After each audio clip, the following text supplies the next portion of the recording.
Imaging inside of a ghost hunt. Oh, come on, don't be shy now. What's that? It's the apparition? How so? Well, if it's usually doesn't it get colder? Right, we're looking for cold spots. Let's keep it nice and simple. Don't overthink this, guys. That's all these old adages, like they're true. Well, most of them. So cold spots, like it's a thing. So you're exactly right. So again, you're trying to come up with apparitions and those kind of things. Again, I want to make this very simple. This is the way we're going to do this. So this is a FLIR camera. So this is what firemen would use to actually help save people to get them out of a burning building. So it's just an attachment for a cell phone. This is not a phone app you guys can go home and download, unfortunately. So you're going to get the full video of this back, but you should be able to see me in there, right? So red, orange, and yellow guy. So those cold spots are going to be blue and black. So that's the exact opposite, because I usually make the joke that I'm the hottest thing inside the frame right now. So yeah, I know, sorry fellas, but I do it every night. But at the same time, I'm looking for blue and black to either take shape or to start moving on its own. When I say moving on its own, I want a head, shoulders, moving arms and legs. Like that's what we've caught with this guy in the past, and that's hopefully what we're going to capture again sometime either tonight or in the near future. So the cool thing for you is there's a blue dot in the middle of the screen. It's bouncing around. It's giving us the coldest spot in the frame at that particular moment. I'm looking for 15 plus degree temperature drops. We're about 68 degrees out here ambient, so I'm going to be looking for 53 degrees and colder coming out of there in the event that we don't have a full-blown, say, apparition or giant cold person walking towards us. So just think of something at 40 degrees when we're in temperatures like this. That's kind of an anomaly. I need to know what's going on there. So I analyze it. We're going to be doing a few starts and stops with this guy as we kind of move throughout the evening. We have an empty lot. We are going to stay within the confines of this, and I'll see what's going on. So let's spread out and let's get to work. Let's do this. You said how she died, Paul Bearer, which president was Paul Bearer, and what were the other two? Age and where. Age. Where she died. Her age and she died. It's a quiz, everybody. She looked like Eliza? Eliza. What are you doing? I'm recording video. I'm just going to start asking random questions for her. Uh-huh. Okay. What were mine again? What age did she get married? Uh-huh. What am I supposed to ask her? Just ask right now. What? But she still says stomach.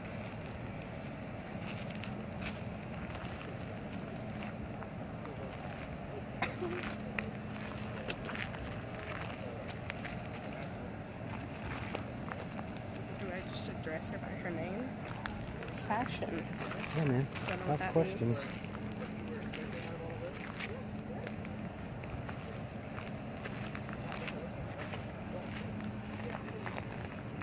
What are you guys doing?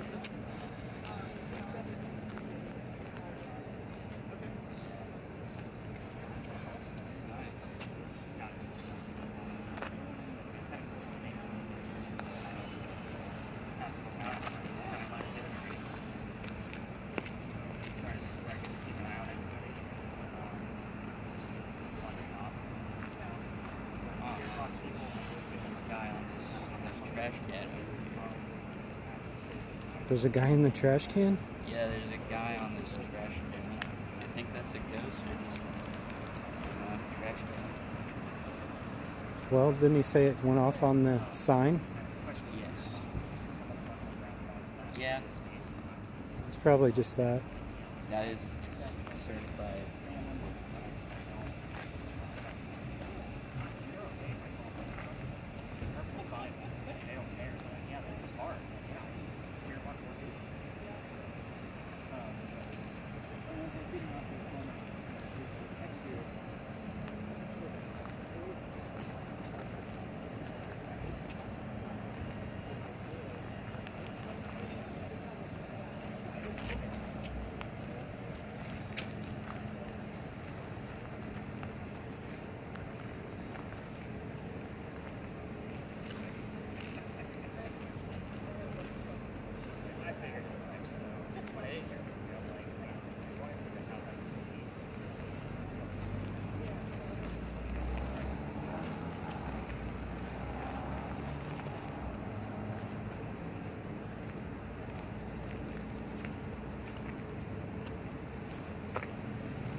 no sense. What does it say? A star slam fashion stomach frozen engineering boy. Did you ask it anything? Yes, it's not answering. Whoa, it spiked. What did you ask? Oh, I think it's because I have it pointed at that. What'd you ask? Show. What age she was when she got married, and she said slam. I don't know what that means.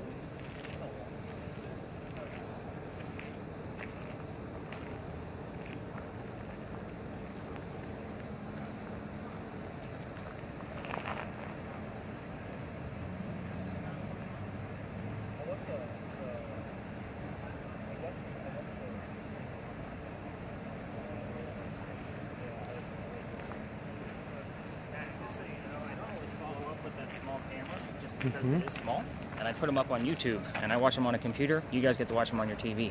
Cool. That's the beauty of it. So you're perfect right now. Nice slow motions, standing still is optimal, that kind of piece. So I'm going to do one more quick little round robin just to kind of see how everybody's doing. Okay. And I want to follow up with Megan because I was talking her ear off at first. All right.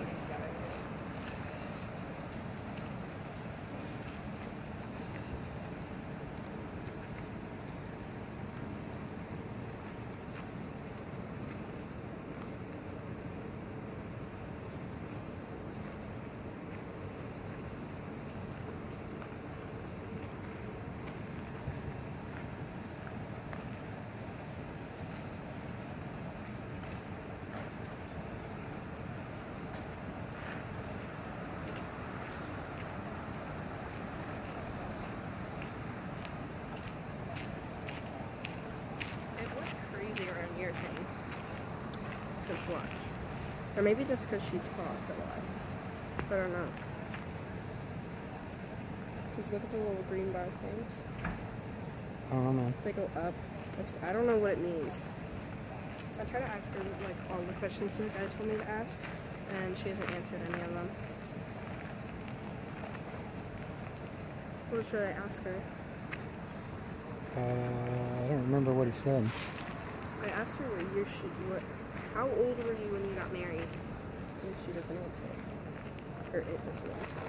Ask something else. Like what? Anything you think of, man. It doesn't matter. Ask anything now. Like what? Dude, I don't know. Oh, Just start asking random questions if you don't know what to ask. like what?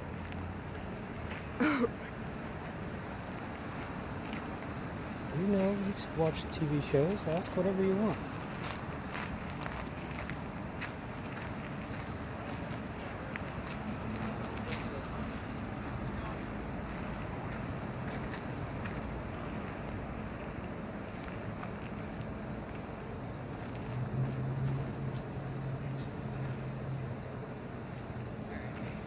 Still a whole lot of nothing besides my own name on there.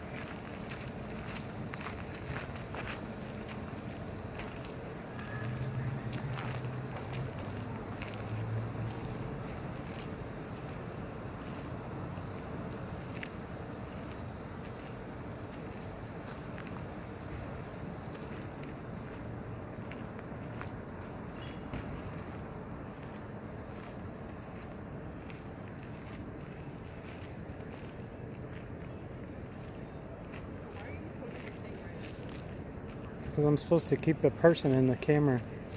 So that's something to base it off of.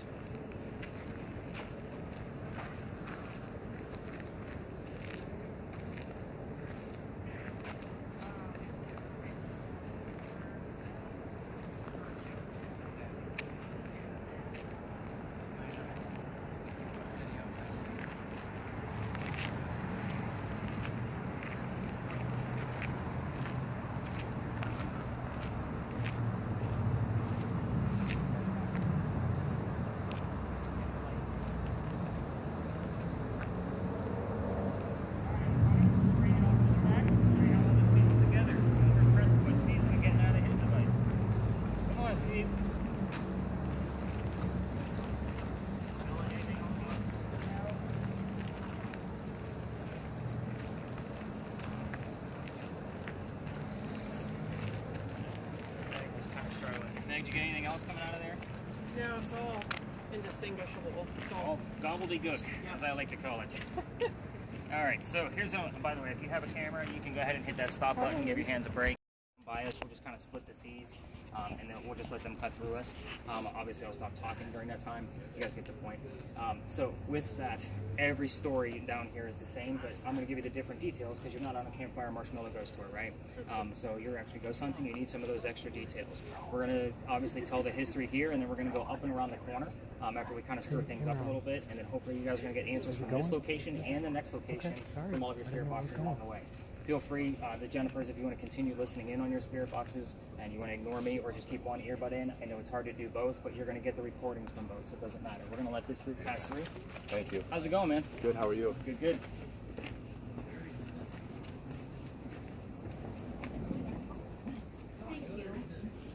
I think I broke it. I feel like it's not doing the skippy thing It's not. anymore. You broke it. Did I break it? No, you That was me. I was like, great. I'm gonna. I want you to have fun. Laugh a little bit. That's the whole point. That's why you're out here. Is this a whole news thing? It is. How was your list? What did you hear on yours? Other than that needle chemistry. 39 feet. January. Come back. Job. Sister and dad. Remind me to write down sister. That one actually matches up pretty good.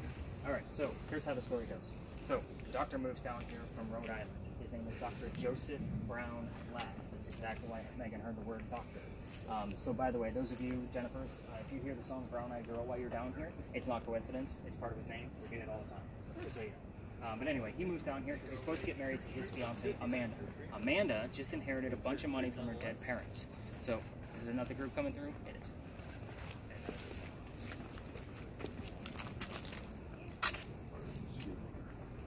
That's a powerful flashlight together.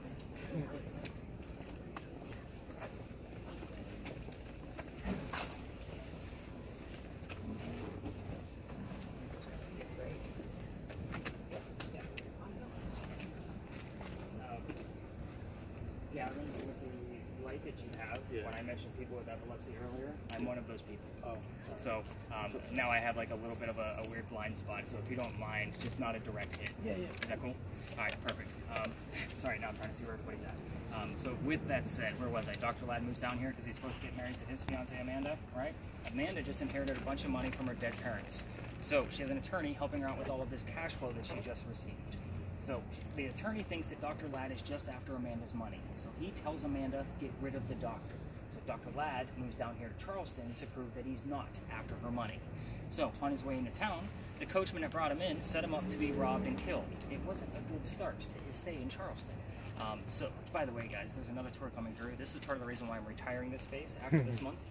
So I do change this up every year. So I take out one space and add one new one. Again, this is kind of a staple for him. So I always kind of change it up based on that. So we're going to get past you as well.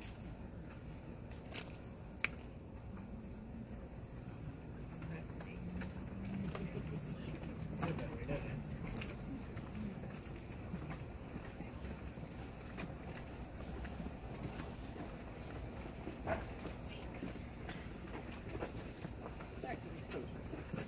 Somebody was walking by and knew the coachman and basically stopped him because he knew it was about to happen. I'm going to tell you a little bit about the gentleman that stopped the coachman and the doctor. His name is Ralph Isaacs. I stopped you there because Ralph has the same initials as where the doctor came from. Rhode Island, Ralph Isaacs. The letters RI were showing up on regular spirit boxes all the time, so I bought a new device. It's basically a digital Ouija board. We're not using it tonight, but I will tell you in the 7 or 8 months that I've had it, it has given us the letters RI whenever I bring up Ralph. So kind of take that for what it's worth. R and I are not next to each other in the alphabet. So it has definitely given us those very electronic pieces. Back to Ralph. He tells the doctor, dude, I know this guy. He's going to try to kill you. Come with me to 59 Church Street. So you can stay there with friends of mine, and they'll rent you a room, and you'll be good to go. Dr. Ladd took him up on the offer. The two men became friends. The longer this doctor stays here in Charleston, the more money he's making. He's proving his point that he's not after Amanda's money. She gets wind of this, and she's moving down, so that way they can get married. Dr. Ladd became known as the Whistling Doctor. What I will tell you is that every haunted city any of you are ever going to visit in the future has a cliched whistling ghost. We all have one. Ours just happens to be a doctor. So take that for what it's worth. Now, back to Dr. Ladd and Ralph. They go see plays together. They cannot sit next to each other because the doctor makes more money. That's the hierarchy of Charleston during these days. It's the 1700s. He gets better seats. So they go see Richard III one night, and they are arguing over the new actress along the way home because they couldn't sit next to each other. The doctor thought the new actress was great. Ralph did not. So the argument turns into Ralph insulting the doctor's fiancée, Amanda, back home in Rhode Island, and it gets really ugly, and the two gentlemen go their separate ways. But Ralph has friends around town, like I said. He goes to the newspaper and places an ad in the paper telling the whole city of Charleston what he thinks of the doctor. Kind of a, you're a disgrace to society kind of mentality. Doctor saw the ad, but rebutted with, let's go to Dueler's Alley. Somebody's going to die. So keep in mind that this whole argument started over an actress. I just think it's absolutely ridiculous. Now, the two men came down, they took their 10 paces away from each other, they turned, the doctor points his gun in the air, and he shoots. He did not want to kill his friend. He just wanted to have the courage and bravery to show up to the fight. However, Ralph has his one bullet. He puts it in the kneecap on the doctor. Dr. Ladd doesn't die, he drops to the ground, where his friends picked him up, took him home to 59 Church Street, where he dies 10 days later on November 2nd of 1786, after refusing medical treatment. I'm going to point out two things. First off, it's 1786. Gunshot wounds are a lot different back then. He's also a doctor. He probably just thought he had lead poisoning and tried to bleed it out himself. We are very close to that alleged duel date of October 22nd to 23rd, based on which version of this story that you read. Some say 9 days, some say 10, others say 6. So I usually go with the 10 days. So we're coming very close to that, so I don't know what's going to pop up on the spirit boxes while we're here and when we go across the street. So kind of keep all of that in mind when we go over to the next location. Every ghost tour that comes down here that you guys have seen all tells their guests to listen for the whistles. Luckily for us, we have 2 video cameras running plus my voice recorder. If we're going to get a whistle, it's going to be on one of those 3 objects. The other cool thing is that on the red spirit boxes that the Jennifers are using, we will often get whistling parts of songs with the word doctorate immediately after. So just kind of think of like the Moves Like Jagger song or Guns N' Roses Patience. We'll get a little bit of a whistle and the word doctor. So again, I can't make this stuff up. I've been coming here for 4 years. So if you're going to try this on your own and actually walk all the way through the alley with your voice recorders from your phones, just keep in mind every local knows this story except for Megan. So, I can't believe she doesn't know this story. Somebody's going to be listening. Someone's going to be whistling. I know, right? But yeah, anybody walking up and down Cumberland or Queen throws a whistle down the alley. So I do it every single morning when I'm done with your data. My office is there, my garage is there. I always throw a whistle. Now, a little quick story about, just to show you how I get through some of this history. So when I first started doing tours, I didn't always know all the boundaries. So I'm going to tell you a story where I was actually out of bounds, and it will explain why we go to the next stop. This alley didn't go all the way through that way. The reason why is because there was a wall up there. This is where they kept the livestock for the city of Charleston. It used to be called Cow Alley before it was called Dueler's Alley. So that means that the bricks on the other side, down by Queen Street, are older than the bricks we're standing on. Those bricks down there are sun-dried bricks from slave children. So there's a full handprint from a slave child down there and fingerprint swipes and others. And when I first started doing tours, I didn't realize going down there was out of bounds. I used to take my folks down there to show them the history of it, not for anything paranormal. I treat that brick the same way I do a grave. That kid is not there. That's the last place you're going to find him. So I will tell you that I got caught, and we'll just say that 2 days later I had to reroute my group. That was actually November 28th of 2020. So I brought my group here, and I was going to reroute them to up and around the corner instead of going all the way down this way. And what I told them is I'm a vampire guy, not a pirate person. We're obviously going to be discussing pirates next, if you haven't caught on to that. But before we left the space, somebody with a spirit box hears the name Anne. I didn't tell them which pirate we were going to be investigating. The famous female pirate, Anne Bonny. So I was kind of like, okay, maybe we're going to get something. I get up and around the corner. I told them what little bit I didn't know about piracy at the time. Somebody else hears the number 300 coming out of their spirit box. I don't know what it means. I write it down. I do the research for it. We were there on November 28th of 2020. Anne Bonny's trial for piracy was November 28th of 1720. So, yeah, some of you are like nodding your head like, yep, I can see that. I was actually pissed off. Let me explain. I have a master's degree in creative writing, everybody. I love to write, I love to research, which means I love facts and data. Pirate stories come from pirate lore. That's my problem with it. You know how many damn books I had to read on pirates to make sure what we're about to do is going to be accurate? That's a lot of damn books. Half my library is nothing but pirates now. So that does include video games, documentaries, and movies that I all watch about pirates still to this very day, just trying to make sure I get another version of the story I'm about to tell you to see how accurate it actually is. So also, before we leave this space, and I know I'm boring Ella to death over here. So the gate. Not everybody knows why this gate is here, but remember I told you that the alley didn't go all the way through the way we came in. So if there was a loser to the duel down this way, this was the shortcut to get to the cemetery on the other side of the wall. Otherwise, they have to go all the way down to Queen Street and then double back to get up to St. Philip Cemetery to drop the winner, so they can, you know, or drop the loser to celebrate the winner with a pint. So it looks like this group's going to be coming through again. Told you. Yeah, and then we're going to pretty much follow them right out. So did you get any readings in here at all? Normally I look for 7s and higher. Inspired. Oh, So you have that idea. So, here goes.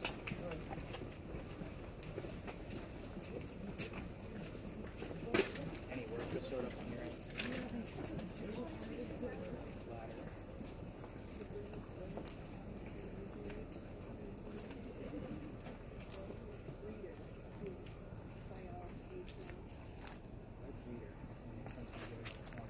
Alright, you guys ready to learn about some crazy rated R pirates? That's a bad dad joke, and nobody got it. Alright, let's go up and around the corner. It's just a lamppost. He said leader means something, and I got that. He said leader means something. Over there, and especially if you guys had the terms like writing or anything like, oh, you don't read it. Interesting. So Dr. Ladd actually wrote poetry during his time here in Charleston, and his sister later published it in one volume called The Literary Remains of Dr. Joseph Brown Ladd.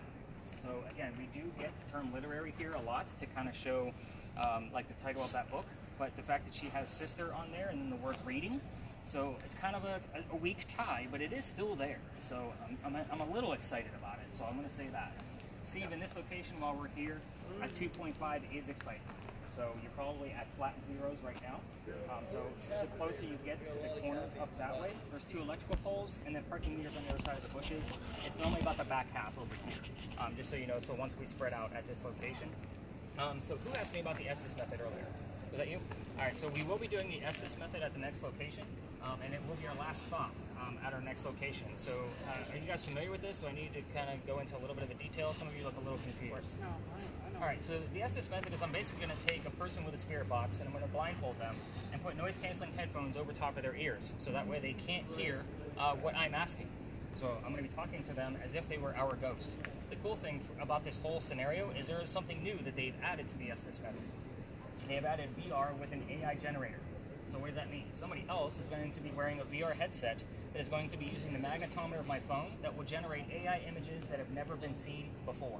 The hope here is that during this session, the 2 people that will be under and kind of complement each other. So the pictures will hopefully highlight what is being said from the other speaker, if that makes sense.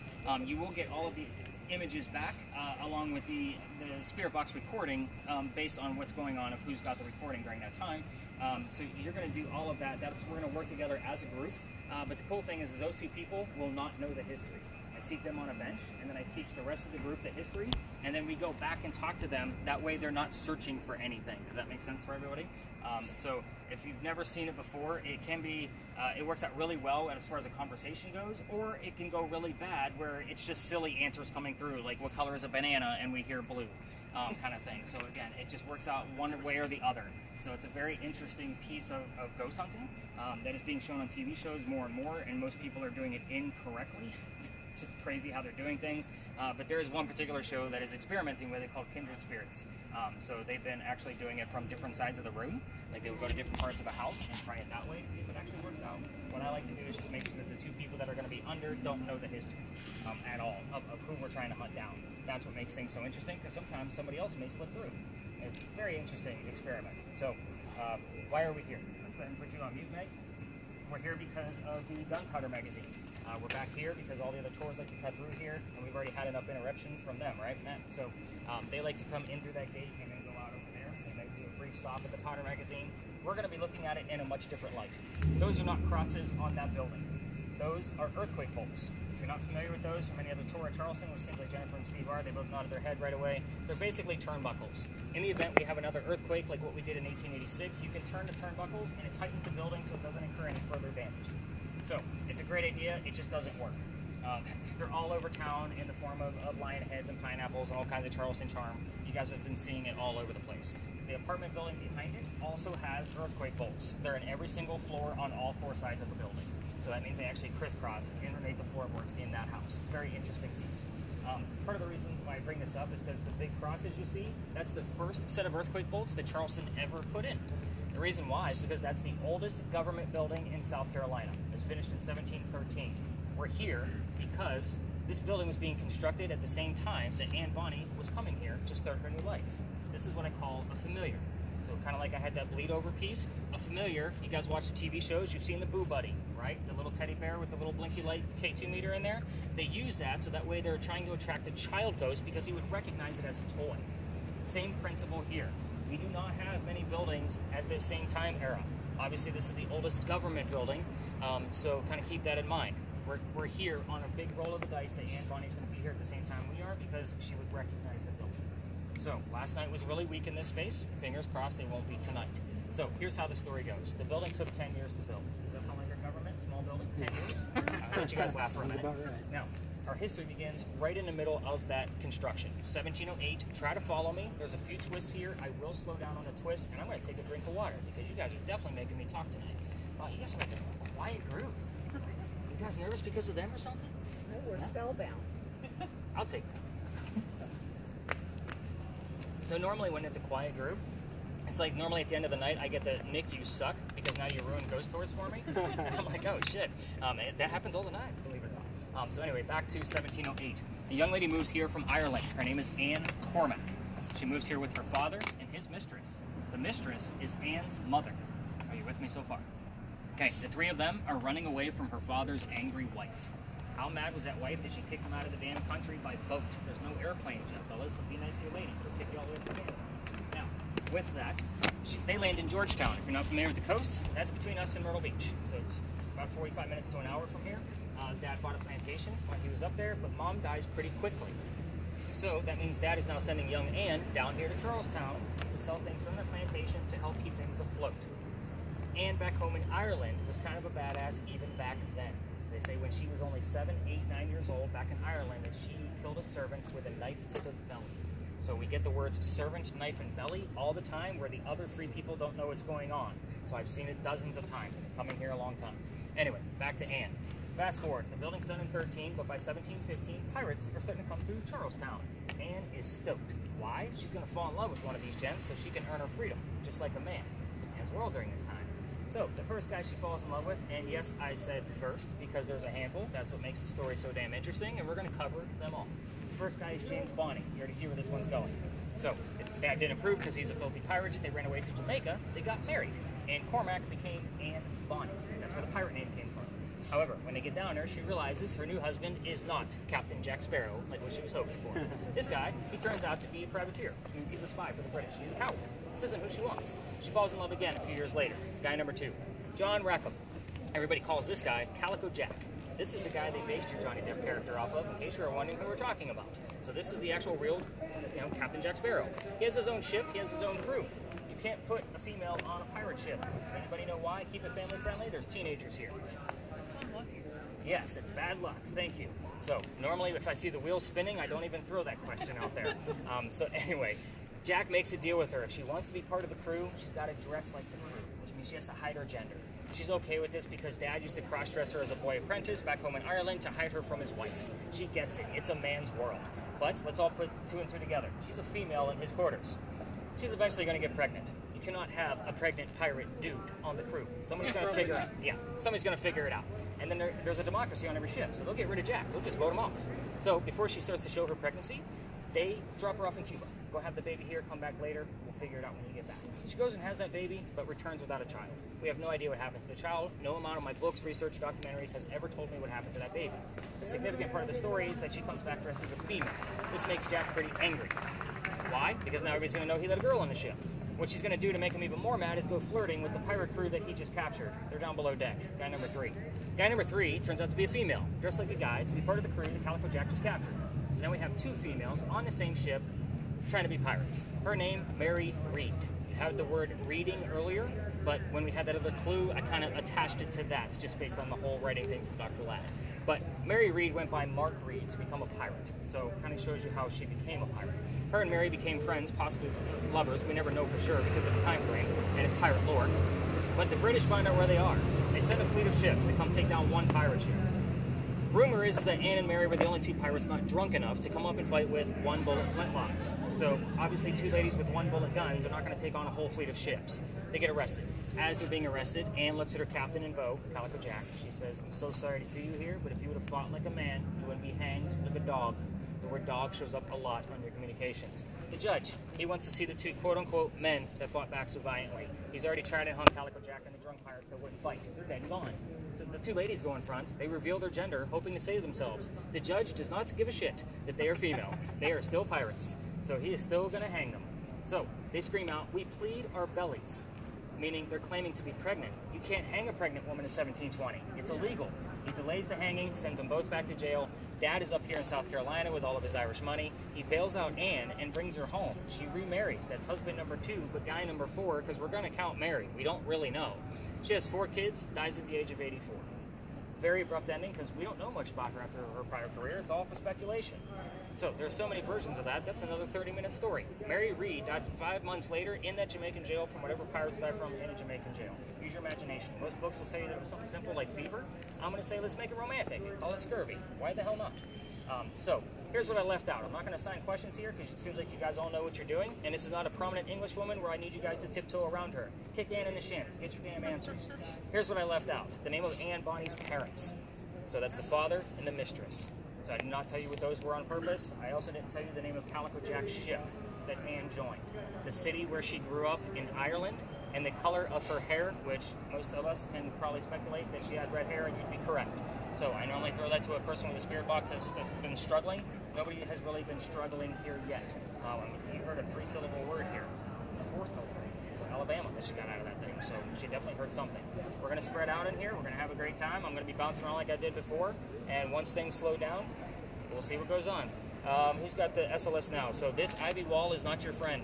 So it's going to make it look like a whole army of people here because all the leaves are in front of one another. So I know, right? They're running. So, but yeah, everywhere else. And I've actually caught the largest orb I've ever caught. Not with that specific camera because it will see orbs too. But it was over by that brick wall close to the powder magazine. It was bigger than my head. And it was intelligent. So it moved towards me, turned, and then went up and disappeared.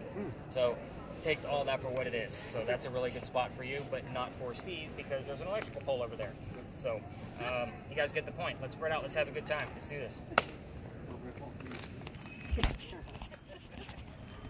Damn it, I wanted to go sit down.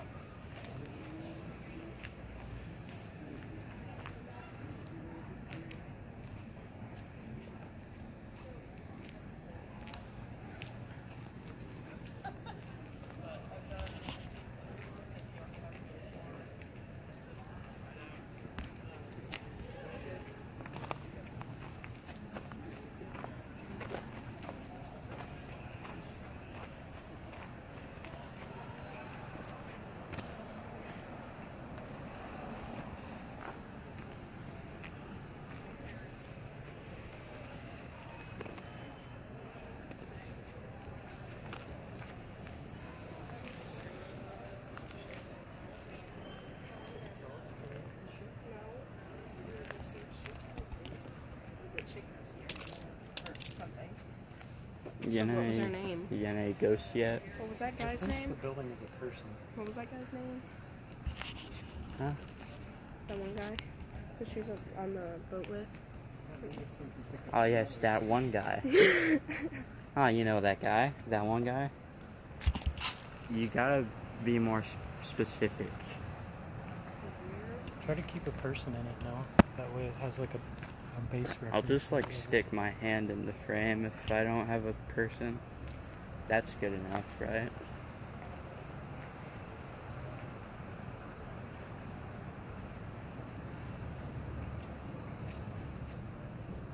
think that's what he meant. I'm person, man. Come on. Well, that's cold. Think somebody died there? I don't think so. That sucks. I mean, not really, but you know what I mean.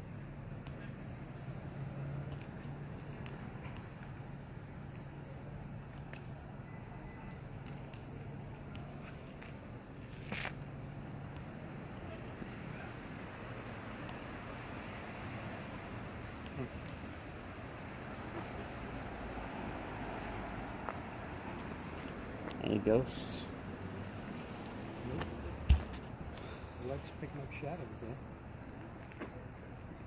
You pick up any ghosts on the signs yet? That's like all I got.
Huh?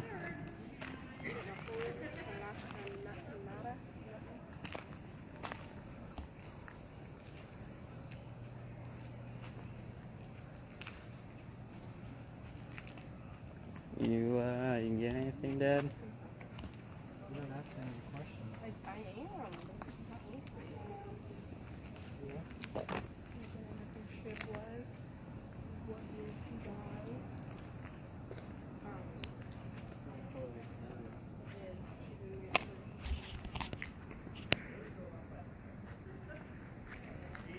What color was your hair? Huh? Not you. I'm talking about the thing.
It just told me to ask it. I am asking it. Huh? Told me to ask. I have been. Uh-huh.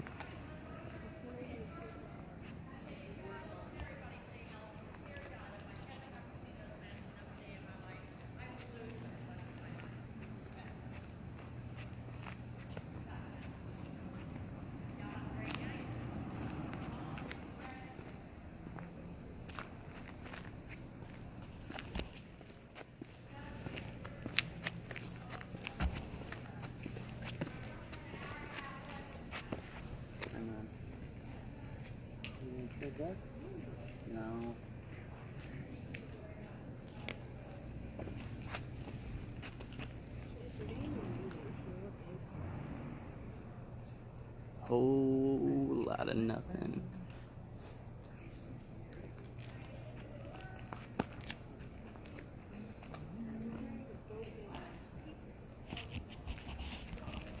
You got anything?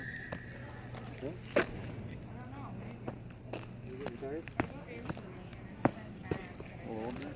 Here, just hold it on your stomach like that and just point it out. I did. It said Ellie.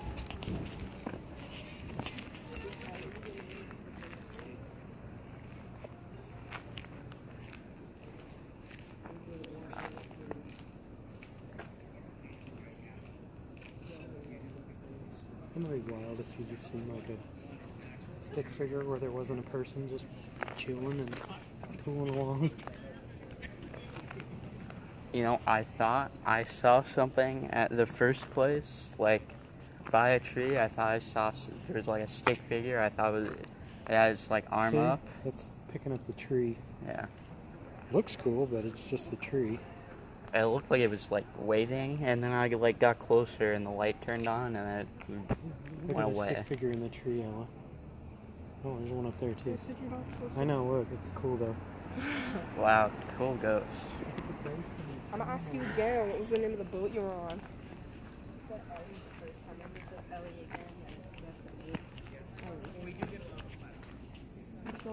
Maybe ask what was the name of Jack Rackham's ship.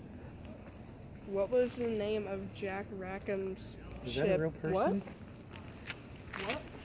Who's Jack Rackham? Isn't that Calico Jack's real name?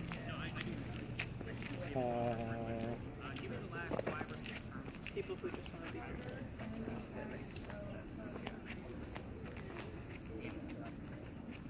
Okay. No readings coming out of there. Meg, do you have anything coming out of yours at all? All right. quiet. Terms, and then of course we got a lot of aquatic terms as well. So it was like drowning, sail away, those kind of things. So these are like the pairs of things that I was kind of looking for. But we also got the name Edward that showed up, and I was waiting for the word teach to show up. Does anybody know who Edward Teach is? Blackbeard. There is Blackbeard history in Charleston. So at times we will see kind of trickling of things from Blackbeard, because he did run a blockade here and ran a raid for medicines because he got syphilis from one of his nasty 14 wives. Yeah, so every once in a while we'll see things from Blackbeard. And what's funny is normally if somebody's asking what color Anne Bonny's hair is, they'll normally hear the color black, and it's not, it's red. And they don't realize that it might be relative to Blackbeard himself. So let's kind of go through. Oh, by the way, this location is part of the reason why I always give that heated warning at the top of our night. About 2 years ago, month of September, temperature just like this, took my group to the back, probably 7, 8 people. The kid next to me, and I call him a kid because he's probably 21, 22 years old, he starts to faint. Like he is going down, like bad. I have to pick him up like by his armpit so he doesn't hit his head on the ground, and his boyfriend picked him up from the other side of him. We brought him over here, sat him down, got him some water, he's feeling better. I then told them the history I've already told all of you.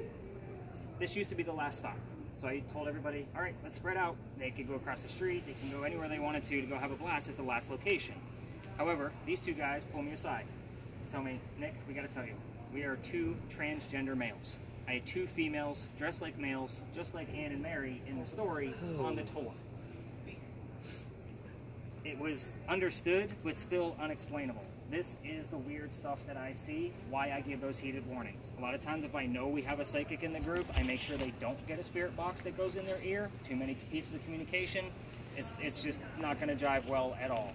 But you guys can see why I give these. I mean, I've seen people pass out all the time. I've had to call EMTs plenty of times, and then they don't tell me that they're a psychic or a medium until they're on the gurney. So, yeah, I've seen it a couple of times. Not good. Oh, speaking of which. So,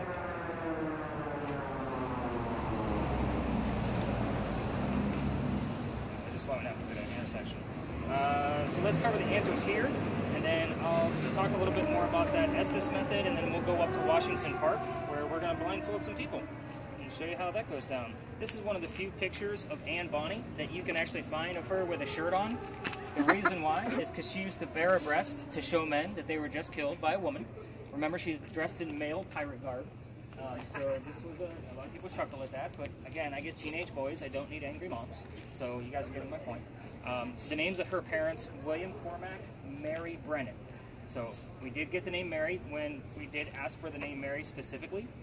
So this was not another subliminal, word trick. We just happen to have two different Marys in the story.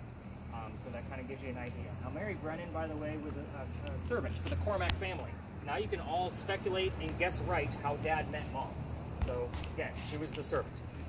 The name of the city where Anne grew up was Cork, Ireland. So a nice, easy one-syllable term. It's actually been showing up more and more, just not as often as I like, if anybody was asking that specific question. Calico Jack. I also like to show you what he looked like because everybody wants to know what they based Johnny Depp off of. Calico Jack was named that because of the jackets that he wore. They came from the British captains that he killed. Wouldn't quite look like Johnny Depp. Exactly. However, John's father was a tailor, which means textiles were very important to the Rackham family. Calico Jack basically translates to fancy jacket. That's where the name comes from. Depending on which pirate book you're reading, they also will tell you that that's where the term fancy pants comes from, but that doesn't make sense with Calico Jack. So again, it makes more sense with the jackets, if that kind of makes sense. So the name of the ship that Anne joined with him was called the Kingston. I do not expect the word Kingston to show up except Megan's voice. The reason being is her device will pick up more disembodied voices a lot easier and easier to determine, but the word king would suffice in this location. It's kind of the what color is a big red barn mentality. Blood. Same principle. I would take king if it were a direct answer. So we did get the name Mary. We have a couple of other clues that were actually, in pairs in relevance here, so I'm pretty happy with that. We don't always find that double pair in real time. So we've also may have gotten some things relative to Dr. Ladd. Oh, I will also tell you that you were running a word list generator too. So Jennifer was running a word list generator pretty much the entire night, and she did get the word poem while we were over in Philadelphia Alley. So that kind of confirms the sister and the reading piece. So again, take those things for what they are. So she didn't know what it meant until we got over here. That's the beauty of this. I don't give you all of the data until something pops up. You probably wouldn't have known about that sister with the poetry unless I were to find something that said sister poetry, something like that. I don't always disclose that information, but we actually have 3 clues right there. So I'm pretty happy with confirming that. No EMFs, so that was, again, it's not a shocker for this particular location. I will constant 1.0.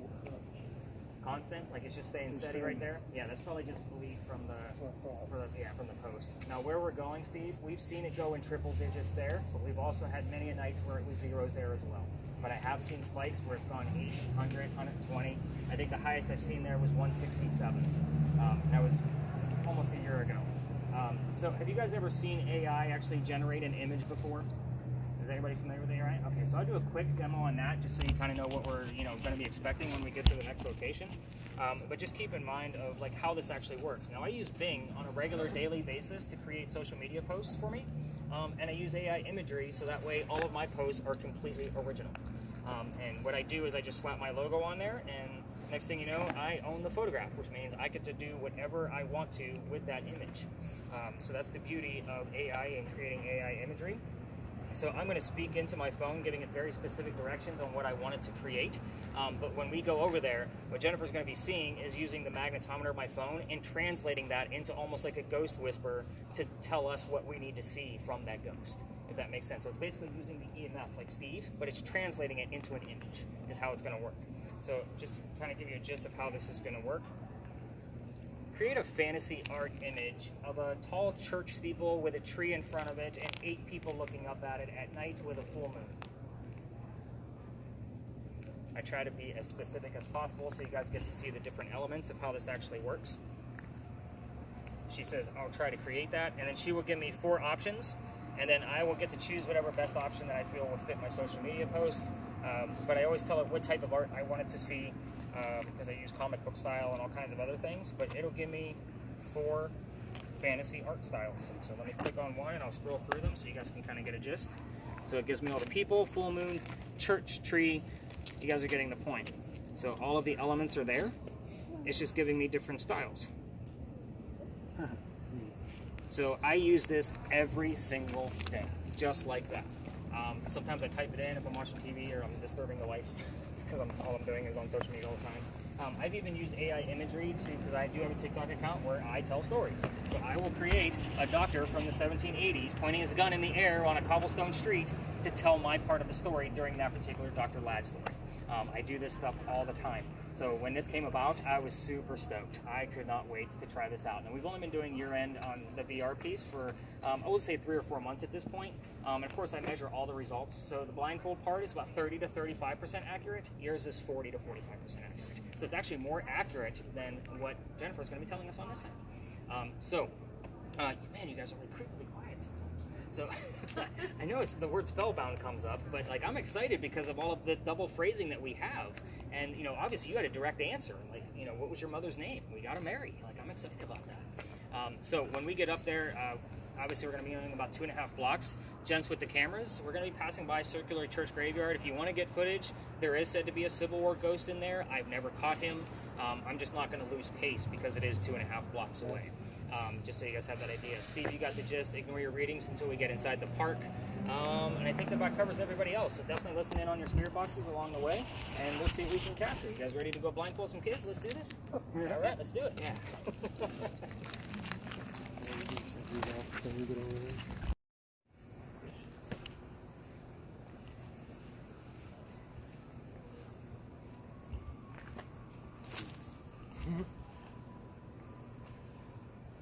No. Nothing? I didn't see anything.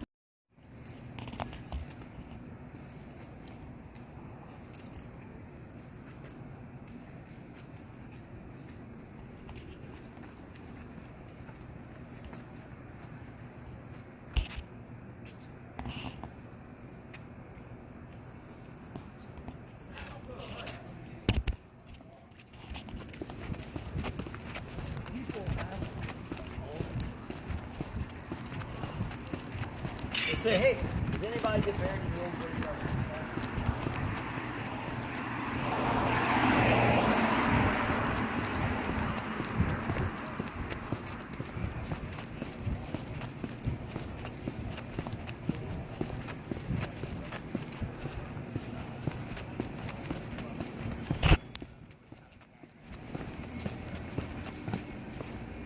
Hearing LA Woman, but I'm pretty sure that's doors that kept falling up. I know the song. It could be somebody coming in from LA. I was just letting everybody catch up. So, you okay? Yeah. Okay. Figure Henry's carrying all the gear. I was harassing another. Oh, were you? Yeah. No. Give him my card.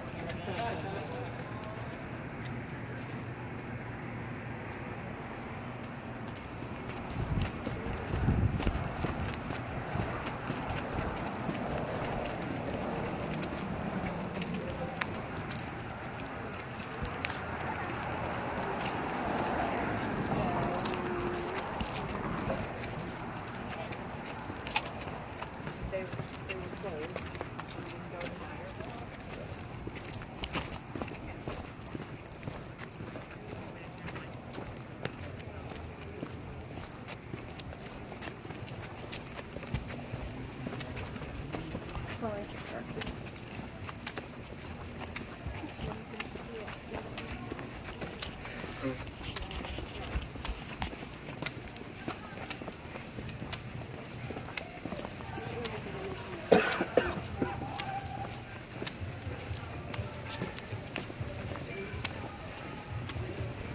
Hey, can you take a picture of that building? No, that one.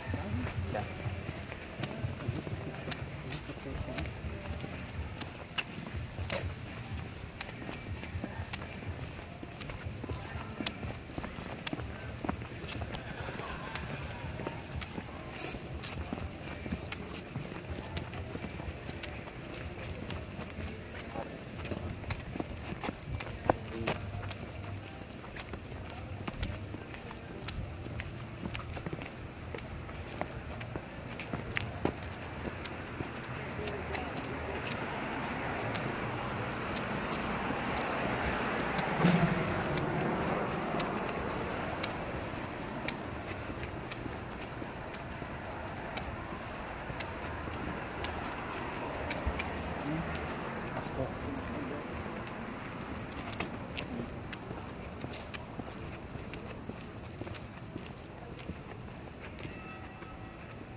both of these.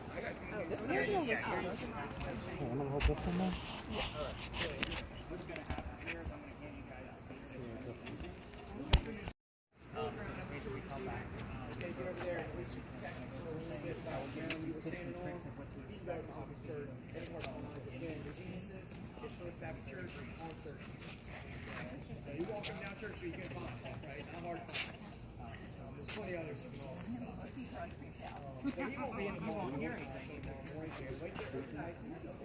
It's on. It's the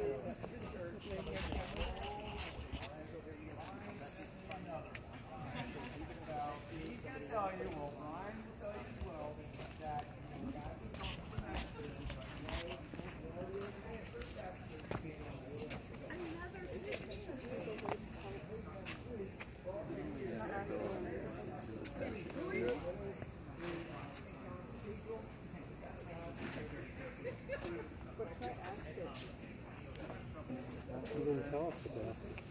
You ask whatever you want. Over there, what if we went over there? We sat down. think so. Is there anybody here? Is there anybody here?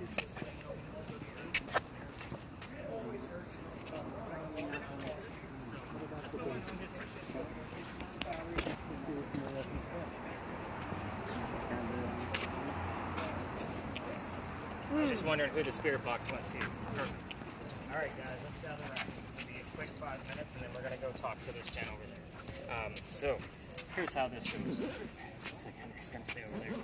So the interesting thing is this is the new spot for the year. I told you I change this up every single year. This is my new spot. I always start right after Halloween, and I only had 2 people on the tour in the middle of November when I first started coming here because it was cold and everybody else canceled. So we were using a spirit box, and the young lady using the spirit box, I told her, just tell me whatever you hear because I don't know what we're looking for in here yet. That's the beauty of what I do. What that young lady heard was the name Henry, the year 1828, and I was using the word list generator, same device that you're using, Ella, and I had the name Tim that showed up. Behind me is a bust of Henry Timrod, born in 1828. So I went, well, hot damn, there's my ghost. Nice and easy one, right? So here's his quick story, and then I'll give you the gist of it, and then we're going to go talk to them as if Jennifer is Henry Timrod, and hopefully the images that the other Jennifer's going to see are going to complement those things. So he was a writer, and he was sick through most of his life. And being born in 1828, he's obviously old enough to go fight in the Civil War, 1860s. So he wants to go out to the battlefield, and he does, to go fight for the Confederacy.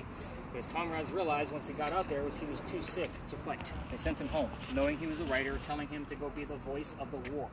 They wanted him to come home and tell people what was going on in the battlefield. So he came home and started writing poetry. You guys can see I'm real big on writers, obviously.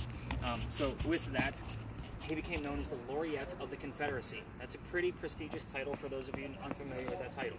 A couple years go by and he has a son. The son's name is Willie, and he's born on Christmas Eve, but dies 9 months later on October 23rd. We are getting close to that date as well. October is just chock full of dates of things that happen from my tours. So at any rate, so very sad for him and his wife Katie, and a couple more years go by and he's not writing and publishing as much poetry as he was before when his son was alive. So basically his college friend, his collegiate friend, Paul Hamilton Hayne, another writer, realizes he's not writing as much. So he says, go use my cottage out in the middle of Columbia, and you can get back on track, and you can leave Katie behind to mourn with her parents. She was here in Charleston. So he goes out to this cottage, and that's where he wrote his last words. His last words were, beholder of brief mortality, meaning dear person with short life. And then he coughed, and it landed on the page in a blood stain. He had tuberculosis. That blood stain looks like a man writing at his desk. We call this the Blood Book. We only show this page 1 day a year on Halloween at the Charleston Library Society, and you have to be a member of the society to be able to go see it. However, the internet's beautiful. I'm going to show you guys what this blood stain looks like, and then we're going to go talk to Jennifer as if she were Henry Timrod. So as I kind of go around the horn and show you guys what the blood stain looks like, I'm going to give you kind of the gist of what I'm going to be telling them. We will be huddled around them pretty close, so that way they can feel safe. And with that whole point, again, I don't like the other tours to kind of see what I'm doing, so that way they're not trying to steal ideas, if you guys are getting the point of this. But this whole page tells the whole story. Beholder, brief mortality, cough, cough, death. You have this as your legendary mark. Now, I may ask yes or no questions when we're over there, because Jennifer's not going to know what questions I'm asking. So again, this can go very well. It can go very bad, where we just don't get anything. And that's okay too. October is a rough month for Mr. Timrod and his son. Obviously, his son died in this month, but so did Henry. So again, it's been a little quiet in here this particular month, but we got a few answers out of him last night, so maybe he's starting to warm up. So we'll kind of see how this is going to go. I'm hoping that the very loud tour over there is going to leave as well, because this guy's pretty shitty. So again, if there's other tours in here, it's almost a guarantee that nothing's going to happen with this whole experiment when there's 3, 4, 5 tours of 20 people in here, because he's just not talking. So again, you guys are getting the gist of this, but we're going to go circle around them, and we're going to see what we can get out of this. This should be a very interesting piece, as well as Jennifer's been doing with this. So you're going to get so Steve, in the event that we get some good answers, I may send you on a quick round robin around the park just to see if you can find anything.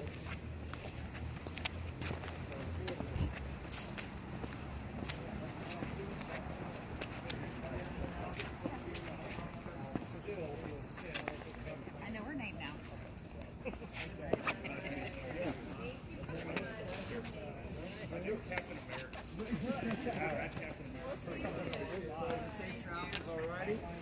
Thank you. Next time I'm in Seattle, be hitting y'all up, and you can be showing me some cool fun stuff to do around town. So tapping out for your end, Jennifer. Steve's going to tap you on the leg. Where did Steve go? Because he needs to know what the prompts are. So he will tap you on the leg when we're done. This is the only thing that I time all night long. So you're going to both be under for about 10 minutes. So any more than that can be a lot of sensory overload. You're getting my point. If you're talking too loud, because we do have neighbors behind us, he's going to tap you on the shoulder. Okay, so that just means, yeah, basically shut up. Tone it down a bit. If we can't hear you, he may lift up your earmuff and just say louder. Okay? So, yeah, you didn't even figure it out at all. It's a Batman mask. It doesn't go all the way around. You may want to take off your glasses for obvious reasons. So your ears will go through here. And you're going to basically tell us everything you hear in real time. So again, don't forget to talk. We need to have a conversation. I may even if you hear yes, no, it's okay to answer it at this point because you don't know what I'm asking. You get my point. I might ask a ghost if I'm wearing a black vest, and I'm expecting you to say yes. So blindfold first, earbuds, and when you get a comfortable volume on there, do not touch your spirit box. We're gonna make sure you're not cheating. I taught people that way. Yeah, they'll turn the spirit box down and give you every answer on that. You know they don't have a history. Have you ever used any virtual reality pieces before? Yeah. Okay, cool. So I'm just going to slide this in here. Once we get it started, I'll take you. And then, obviously, you know your head is the mouse. We're already getting an image of a creepy doll lady. Yeah. Just kind of see that. So that'll be your first image. That's how this goes. I don't know that it means anything. So when you get in there, you're going to want to obviously click the ready. And then you're going to go to the, there's going to be, I think, 4 options on the bottom. You want the furthest to the left. That'll say Seer session. So S-E-E-R. And then you're going to see gray smoke, and then you're going to start telling us whatever's not gray smoke. So the minute the other Jennifer starts talking is when I start the timing. So, Jennifer, can you hear me? You can hear me? Okay. So turn up your volume. And I'll take this. Can you slide that over her ears?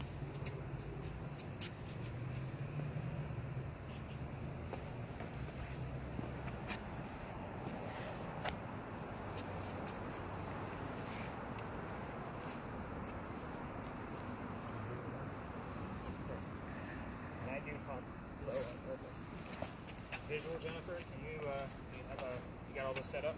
Recording? You got gray clouds? No, not yet. Hold on. Put it on your belly and point it at people. Yeah, now I do. Okay. And you have my phone in there, so if my wife sends you dirty pictures, just tell us what it is. Okay. Okay, got it. So then we can see it on the picture too. Exactly. She's hot, don't worry about it. So, Jennifer, hear you, Jennifer? Can you hear me? Yes, I can hear you. No, not you. You're visual, Jennifer. Visual Jennifer. We got it. Sorry. All right, perfect. So it is 10:55, so we're going to start this party. Henry Timrod, if you are here with us tonight, I would like you to give us something about your occupation trees. These young ladies both are named Jennifer. So you can show visuals, or you can speak and channel through the other Jennifer, and she can hear what you want us to hear. So I would like to start off with something light about you telling us something about your occupation, please. So I want you to definitely keep an eye on your word list. If we don't get answers out of this, they may show up on other devices. So it looks like that actually has the other spirit box. She was so good at this 10 minutes ago. What happened? She's supposed to be talking. Henry Timrod, can you push through and tell us something about your occupation?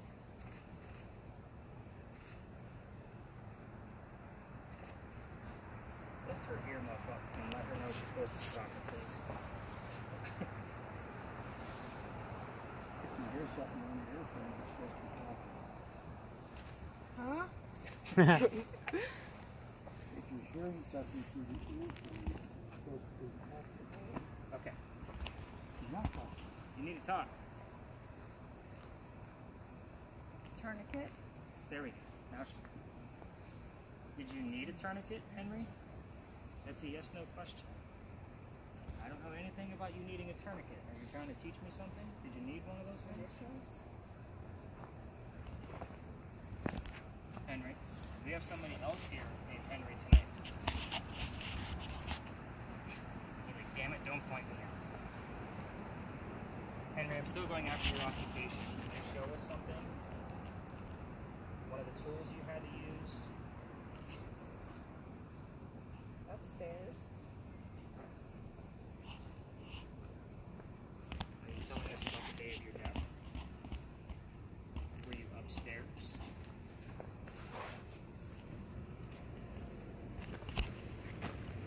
Every day. Whose house were you in? Because it was not your house, was it?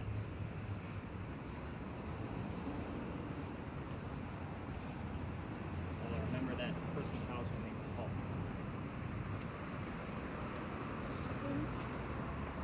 Henry, whose house were you in on the day that you wrote your last words? No images, Jennifer?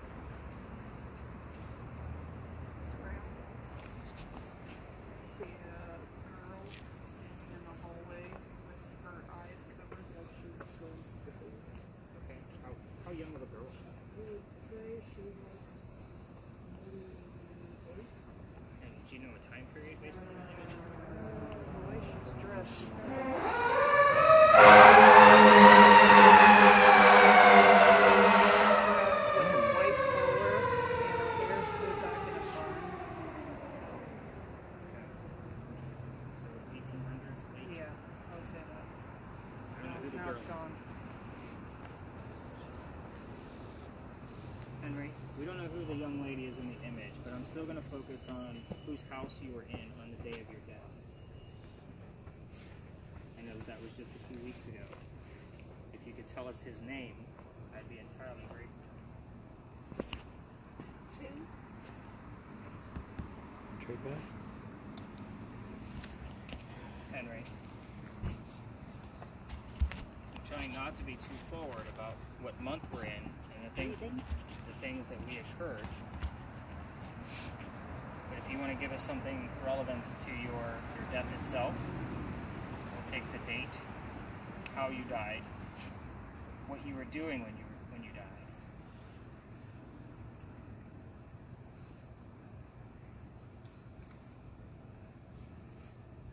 Henry.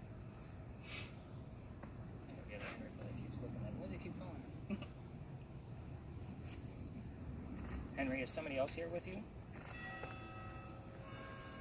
Better yet, what sound are we hearing right now? Heart. What sound are we hearing from the church right now? What is that sound? John.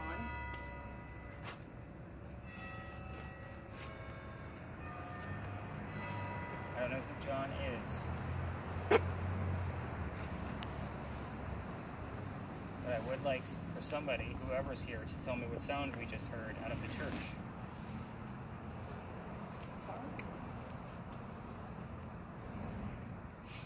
Well, it's really going in different directions here. There's that same sound. What sound is it?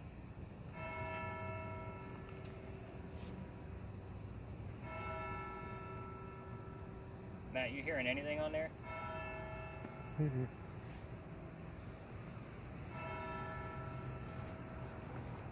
Henry, let's go back to the visuals. And I'm going to go back to your occupation again. I'd like to see some of the tools that you had to use in that green box on Jennifer's face.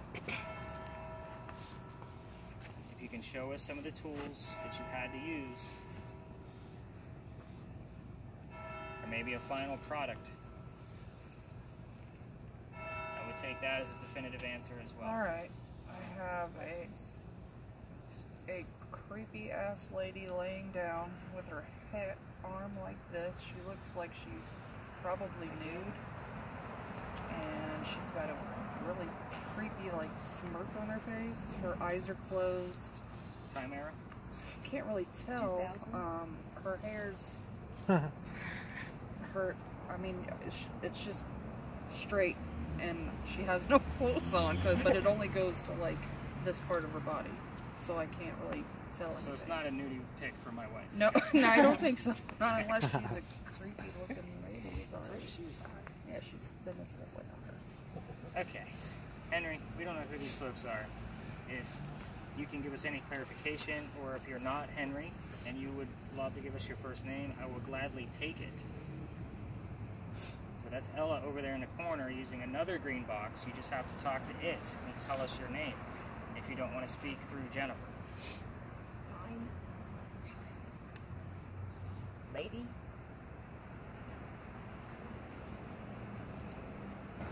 I have a direct question that's a yes/no answer, and I'll take it if you can give it to me. Is your name Mary? What he did? Is your name Mary?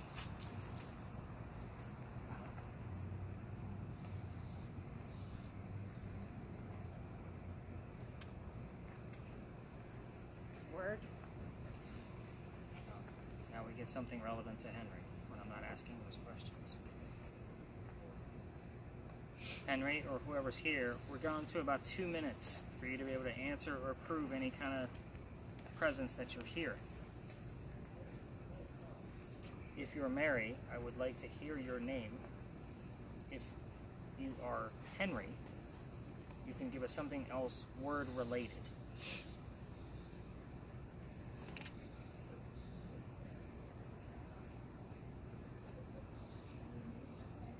Ella, nothing over there? Last word I got was copy. And Matt, you're not hearing anything? Nope. No reading, Steve? No, that's yours. Henry, or whoever's here, this is your last chance. I'd like a few more visuals to kind of verify who you are.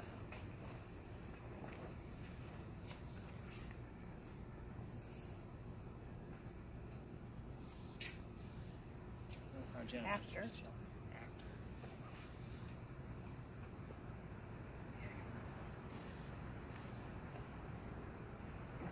Oh.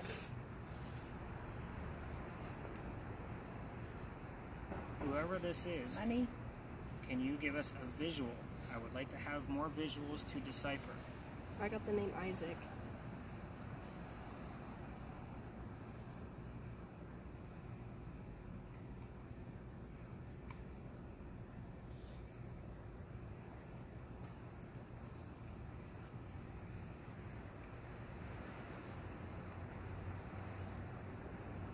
She's really gone silent.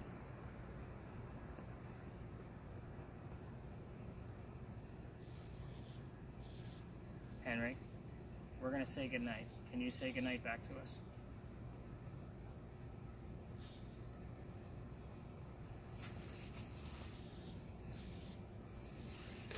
My love? Who was your love? Bride?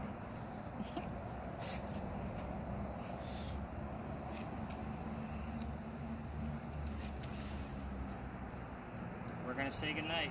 We would prefer you said goodnight back to us, or if you just want us to leave, you can say home, leave. We'll take any of those terms as the cue.